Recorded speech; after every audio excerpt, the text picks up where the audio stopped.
you're experiencing issues with Apex Legends updates getting stuck, follow these steps to troubleshoot and resolve the problem. Step 1. Check your internet connection. Ensure that your internet connection is stable and working properly. You can do this by testing your connection with other online services or games.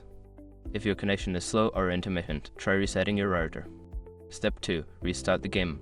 Sometimes, simply restarting Apex Legends can resolve update issues. Close the game completely and then relaunch it. This can help refresh the update process. Step 3. Clear cache. Clearing the cache of your gaming platform can help eliminate any corrupted files that may be causing the update to get stuck.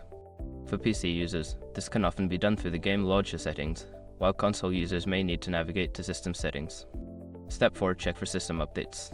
Make sure your gaming platform PC, Xbox, PlayStation is running the latest system software. Outdated system software can sometimes interfere with game updates.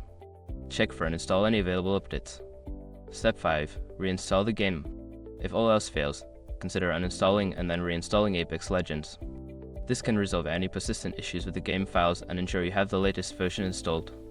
By following these steps, you should be able to resolve the issue of stuck updates in Apex Legends.